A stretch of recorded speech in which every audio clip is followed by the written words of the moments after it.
Halo warga plus 62, gimana nih kabarnya? Semoga sehat selalu dan jangan lupa untuk terus menerapkan protokol kesehatan. Pada video kali ini, gue akan menceritakan sebuah film drama romance yang berjudul Flip. Film ini memiliki sedikit keunikan karena jalan ceritanya mengambil dua sudut pandang secara bergantian. Meski demikian, hal tersebut tidak merusak alurnya, bahkan semakin menambah keterikatan dengan karakternya.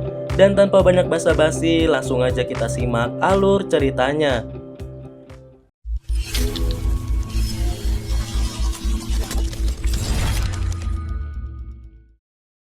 Cerita dimulai pada tahun 1857 ketika rombongan keluarga Losky sedang mengurus pindahan rumahnya.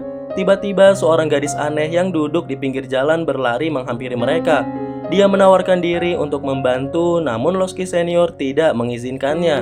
Pria menyebalkan ini memberi kode kepada anaknya untuk membantu ibunya di dapur. Sontak anaknya berlari yang juga diikuti oleh si gadis aneh. Hingga akhirnya bocah 7 tahun ini melakukan hal paling berani untuk anak seusianya.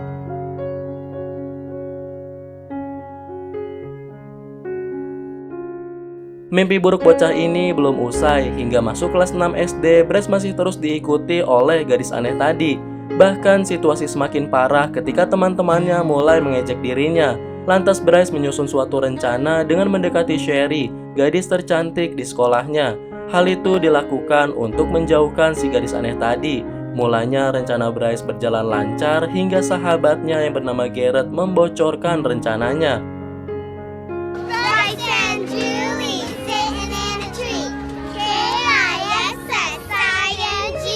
Kita beralih menuju sudut pandang si gadis aneh yang bernama Julie. Alasan dia mendekati Bryce adalah karena melihat sesuatu yang bersinar dari matanya. Julie berpendapat apabila Bryce adalah tipikal orang yang pemalu. Maka dari itu dia berusaha untuk terus mendekati Bryce agar calon jodohnya ini bisa mengatasi rasa malunya. Hal itu terus dilakukannya hingga muncul saingannya yang bernama Sherry. Tentu saja kedekatan mereka sangat mengganggu Julie. Sampai pada akhirnya tawa Julie yang berhasil bertahan ketika dia melihat Bryce dicampakkan oleh Sherry. Cerita berlanjut sampai Bryce menginjak kelas 1 SMP. Pada usia ini dia merasa Julie bukanlah satu-satunya beban pikirannya. Salah satu alasannya adalah karena beberapa hari sebelumnya kakeknya menetap di rumah ini. Hubungan keduanya tidak terlalu baik sebab mereka tidak pernah saling berbicara satu sama lain. Hingga akhirnya Chad menanyakan tentang Julie. Dia penasaran karena wajah gadis ini terpampang di halaman awal koran. Meski enggan, Bryce menceritakan apabila Julie selalu memanjat pohon sikamor. Hingga pada suatu hari pohon ini akan ditebang, namun Julie tetap tidak mau beranjak dari tempatnya. Alhasil karena tindakan Julie inilah, gadis ini berhasil menjadi topik utama dalam beberapa minggu terakhir. Julie wasn't at the bus stop the next morning. Or the morning after that. Sekarang kita akan melihat melalui sudut pandang Julie. Alasan dia begitu tergila-gila dengan pohon tersebut adalah karena gadis ini melihat pemandangan yang begitu indah. Lantas Julie berusaha membagi keindahan tersebut dengan pria yang selalu diikutinya. Namun Bryce selalu mencari alasan supaya bisa meloloskan diri. Hingga pada suatu hari segerombolan orang berusaha menebang pohon tersebut. Julie tentu saja tidak merelakannya. Dia meminta Bryce untuk ikut naik bersamanya agar pohon ini tidak jadi ditebang. Akan tetapi Bryce lebih memilih untuk tidak terlibat dengan Julie Baker. Akibatnya rasa sedih dan kecewa bercampur menjadi satu sebelum semuanya berubah menjadi kebahagiaan ketika ayahnya melukiskan pohon sikamor untuk anaknya tersebut. It was the first thing I saw every morning and the last thing I saw before I went to sleep. And what being up there meant to me.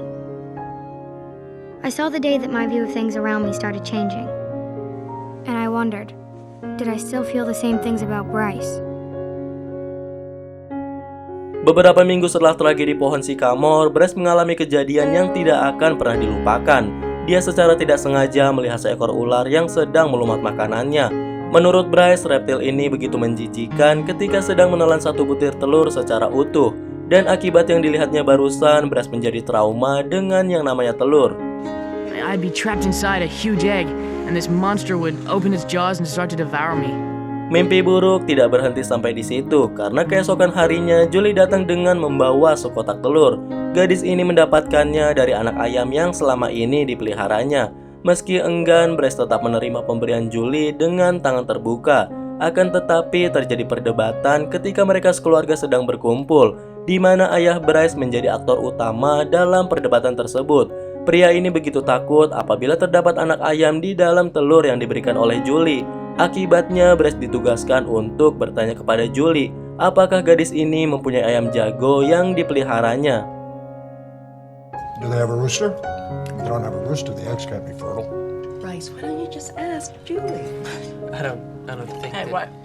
You afraid to talk to her? Bukannya langsung menanyakan kepada Julie, Bryce justru berkonsultasi dengan temannya yang bernama Garrett. Mereka berdua begitu kompak dalam melakukan penyelidikan, hingga akhirnya Bryce mendapat jawaban bahwa tidak ada ayam jago yang dipelihara oleh Julie. Dia kemudian menyampaikan penyelidikannya kepada keluarganya. Alhasil, kini mereka semua telah menganggap apabila telurnya baik-baik saja. Namun hal ini tidak berlaku kepada Bryce. Dia mengatakan apabila pekarangan rumah Julie hanya terdapat lumpur serta kotoran. Sontak ayahnya terkejut lalu menyuruh Bryce mengembalikan telur tersebut. Akan tetapi Bryce tidak memiliki keberanian untuk bicara kepada Julie. Akibatnya dia selalu membuang telur tersebut tepat setelah Julie memberikan kepadanya. Every morning, I'd be on the lookout for Julie. So if she happened to come, I could whip the door open before she knocked. Thanks. Berbeda dengan Bryce yang trauma dengan telur, Julie justru mempunyai kenangan indah dengan benda tersebut. Hal itu tak lepas dari ayahnya yang menunjukkan cikal bakal kehidupan kepada dirinya. Lalu Julie yang merasa tertarik lantas mengangkatnya menjadi proyek sainsnya. Berkat hal itu, dirinya sukses memenangkan kompetisi tersebut dengan menunjukkan kelahiran seekor ayam, mengalahkan simulasi gunung berapi milik saingannya. I won first place. And that was cool, but all I really cared about were my chicks. Lambat laun ayam kecilnya beranjak tumbuh, sampai suatu hari salah satu ayamnya berhasil bertelur, yang tentu saja diikuti dengan ayamnya yang lain. Mulanya Julie dan keluarga bisa mengolah semua telur tersebut, sampai pada suatu hari telur yang didapat tidak bisa mereka tampung. Dari luar kemudian ada tetangganya yang berminat untuk membeli telur tersebut. Dengan 60 sen per lusin, masalah pun akhirnya terselesaikan. Julie lalu berpikir bahwa keluarga Losky berhak mendapat telur tersebut, namun tidak etis jika menarik biaya. Alhasil, Julie memberikan telur tersebut secara gratis setiap paginya. Hingga pada pengiriman ketiga, barulah Julie mengetahui apabila Bryce selalu membuang telur yang diberikan. Julie pun kecewa dan mengambil kembali telur tersebut. I'm sorry. No, you're not. Setelah masalahnya dengan Julie semakin besar, Bryce berusaha memberanikan diri untuk meminta maaf secara langsung. Tapi rencana tidak selalu berjalan mulus, karena Julie begitu lihai dalam melakukan balas dendam. Gadis ini selalu menghindari Bryce ketika berada di sekolah. Bahkan saat di rumah pun dia begitu sibuk mengurus pekarangan bersama dengan kakeknya. Sontak terlintas dalam pikiran Bryce bagaimana mungkin Chad lebih memilih Julie dibandingkan menghabiskan waktu bersama dengan cucunya sendiri. It's about honesty, son. Sometimes a little discomfort in the beginning can save a whole lot of pain down the road. Pada hari Sabtu, barulah kesempatan datang. Sambil melihat Julie yang sedang menyiram rumput, Bryce meminta maaf atas apa yang telah dilakukan. Akan tetapi, Julie menanggapinya dengan setengah hati. Meskipun pada akhirnya permintaan maaf Bryce tetap diterima oleh gadis ini. While Julie's acceptance of my apology was not all that I'd hoped for, at least the eggs thing was finally behind me. Pada malam harinya, Bryce sudah merasa lega karena berhasil meminta maaf. Namun perasaan tersebut tidak bertahan lama karena kakeknya terlibat pertengkaran dengan ayahnya yang bernama Stephen. Kakeknya mengatakan alasan keluarga Julie tidak mengurus halamannya adalah karena mereka harus menyisihkan uang untuk mengobati adiknya. Bukannya berempati, Stephen malah melontarkan candaan yang tentu saja semakin memperkeruh suasana. Sampai akhirnya Stephen melangkah pergi dan Chad mengajak Bryce untuk berbincang di luar rumah. Wanna go for a walk? Pada kesempatan ini, Chad menceritakan tentang paman Julie yang memiliki keterbatasan mental. Hal itu disebabkan karena ketika lahir, tali pusarnya melilit lehernya sendiri. Dia juga menjelaskan apabila kejadian tadi sempat dialami oleh Bryce. Namun yang membedakan adalah dokter yang menangani Bryce sigap dalam memberikan pertolongan. Selain itu, di sisa waktu yang tersisa, Chad terus membicarakan tentang Julie, yang akibatnya muncul perasaan aneh dalam diri Bryce. She's quite a girl. Cerita kembali bergulir dengan melihat sudut pandang Julie di mana gadis ini sedang mengutarakan keinginannya untuk memperbaiki halamannya. Namun di luar dugaan, perdebatan malah terjadi ketika ibu Julie meminta suaminya untuk memindahkan adiknya. Dia berpendapat bahwa sekarang adalah saat yang tepat untuk menggunakan fasilitas pemerintah. Richard tentu menolak keras. Dia kukuh akan terus menyisihkan uang untuk memberikan pengobatan terbaik bagi adiknya tersebut. He's more important than your own children! Dad! Stop it, Dad! That night, they each came into my room. My mother talked about how much she loved my father. But most of all, I felt lucky for me that they were mine. Keesokan harinya, Julie mulai menjalankan rencananya. Awalnya semua pekerjaan dia lakukan sendiri hingga muncullah Chad yang menawarkan bantuan. Chad berkata kepada Julie bahwa dia mengingatkannya kepada almarhum istrinya. Selain itu, ternyata Chad juga sangat tertarik dengan pohon sikamor. Mereka bercerita banyak dan karena itulah Julie jadi bisa sedikit melupakan tentang masalahnya. Sampai pada suatu hari ketika Bryce meminta maaf, Julie akhirnya menyimpulkan bahwa Bryce sudah tidak lagi berarti. But as I looked into his eyes, for the first time, I was pretty sure that Bryce Losky was less. Pada hari yang lain, Patsy berencana untuk mengadakan makan malam bersama dengan keluarga Julie. Mendengar hal itu, Bryce seperti tersihir karena orang yang dulu dibencinya kini selalu hadir dalam pikirannya. Bahkan ketika sedang sekolah pun, Bryce beberapa kali kepergok sedang memperhatikan Julie. Akhirnya mau tidak mau, Bryce menjelaskan apabila dia sangat tertarik terhadap Julie. Selain itu, Bryce juga menceritakan apabila paman Julie memiliki keterbatasan mental yang justru ditanggapi sebagai lelucon oleh temannya tersebut. Di sini Bryce bukannya membela Julie, dia malah mentertawakan hal itu bersama dengan temannya. Give my best to Miss October. Get out! Or should I say your best? You're disgusting! I didn't care what they thought. I liked Julie Baker. Berbeda dengan Bryce yang mulai menunjukkan rasa suka kepada Julie, gadis ini justru merasakan hal yang sebaliknya. Dia begitu marah karena tanpa sengaja Julie mendengar Bryce yang sedang menertawakan pamannya. Bukan tanpa sebab Julie bersikap seperti itu, karena beberapa hari sebelumnya dia mengunjungi pamannya bersama dengan ayahnya. Melalui kunjungan inilah Julie paham bahwa kehidupan pamannya begitu sulit. Maka dari itu ketika Bryce menertawakannya, Julie semakin yakin bahwa dia tidak lagi menyukai Bryce. Because now my confusion was gone. I was sure I no longer liked Bryce Losky. Pada malam harinya, Bryce terlihat begitu sibuk dalam memilih pakaian. Dia melakukan hal itu untuk membuat Julie terkesan. Hingga akhirnya keluarga Baker telah berada di pintu depan. Sontak Bryce segera turun dan mencoba menyapa Julie. Akan tetapi gadis ini menegaskan bahwa dia tidak ingin lagi berbicara dengan Bryce. Hal itu merupakan bentuk kemarahannya akibat tindakan yang dilakukan Bryce bersama dengan Garrett. I heard you and Garrett making fun of my uncle in the library. And I don't want to speak to you. Not now, not ever. Acara makan malam yang selama ini ditunggu Bryce akhirnya berubah menjadi mimpi buruknya. Hal itu tak lepas dari sikap Julie yang tidak pernah menatapnya meskipun mereka saling berhadapan. Situasi semakin parah ketika Patsy mengatakan bahwa suaminya dulu adalah pemain saksofon. Padahal sepertinya Stephen tidak paham dengan dunia musik.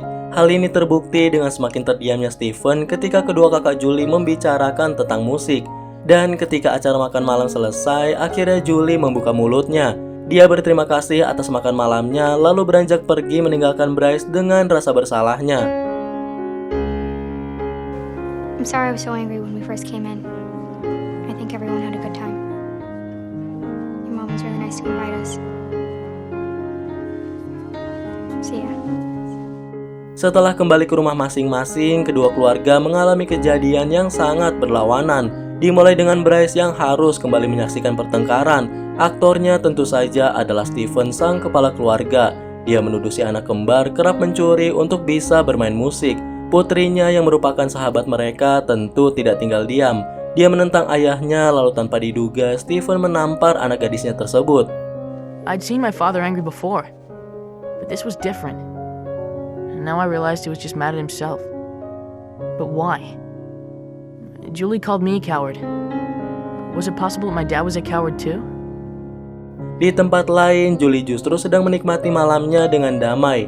Gadis ini merasa begitu puas karena kini dia berhasil menyingkirkan perasaannya kepada Bryce. Selain itu, kehangatan keluarganya menjadi salah satu sebab yang patut dia syukuri. Jauh berbeda dengan keluarga Losky yang terlihat rapi di luar, namun ada sesuatu yang membusuk dari dalamnya. I went to bed that night feeling peaceful. And it felt good to no longer care about Bryce Losky. Kemalangan Bryce seakan tidak pernah habis. Kali ini dia harus rela dipermalukan karena namanya ditunjuk sebagai bocah pemegang keranjang. Meskipun yang lain menganggap hal itu merupakan suatu prestasi, namun Bryce justru risih dengan predikat tersebut. Bahkan ketika pelelangan dimulai, perasaannya semakin tak menentu ketika Julie menawar Eddie Trullock. Padahal posisinya saat itu juga tengah ditawar oleh gadis tercantik di sekolahnya, yang tak lain adalah Sherry Stiles dengan menghabiskan $50 demi bisa menikmati makan siang bersama dengan Bryce. Sold to Miss Sherry Stiles for $50, an all-time record. Makan siang bersama dengan Sherry Stiles seharusnya menjadi momen terbaik untuk Bryce. Akan tetapi, bocah pemegang keranjang ini terus menatap Julie yang sedang duduk bersama dengan Eddie Trullock. Hingga akhirnya Bryce secara nekat mendekati Julie yang tentu saja gadis ini langsung menjauh. Bryce tidak mengerti apa yang terjadi dengan dirinya. Mungkin ada benarnya yang dikatakan Garrett bahwa dirinya sangat amat terbalik. Shut up! Hey, have you flipped? What's the matter with you? Perasaan yang beberapa jam lalu damai kini berubah menjadi gejolak dalam hati Julie. Karena gadis ini juga sama terbaliknya dengan Bryce, namun yang membedakan adalah mereka mengalaminya dalam arah yang berlawanan. Akibatnya, Julie mengayuh sepedanya dengan kencang dan mengurung diri di kamarnya. Meski demikian, Bryce tidak menyerah. Dia terus berusaha untuk menjelaskan semuanya kepada Julie. Akan tetapi, gadis ini tetap tidak membuka pintu. Dia terus mengabaikannya seperti yang dulu dilakukan Bryce kepada dirinya. Everybody. Mom, please don't get it. It's probably him. Pada suatu sore yang tenang, Julie sangat terkejut ketika melihat Bryce sedang menggali lubang di pekarangannya. Meski ayahnya sudah memberi izin kepada Bryce, tapi tetap saja Julie kesal melihatnya. Hingga akhirnya Bryce datang dengan membawa sebuah pohon. Julie tentu saja tidak perlu bertanya, karena dia sudah paham bahwa yang dibawa Bryce adalah pohon sycamore. Sontak gadis ini membuka pintu dan tersenyum kepada Bryce. Sebelum akhirnya film ini ditutup, di mana Bryce dan Julie sedang sibuk menanam pohon tersebut. The day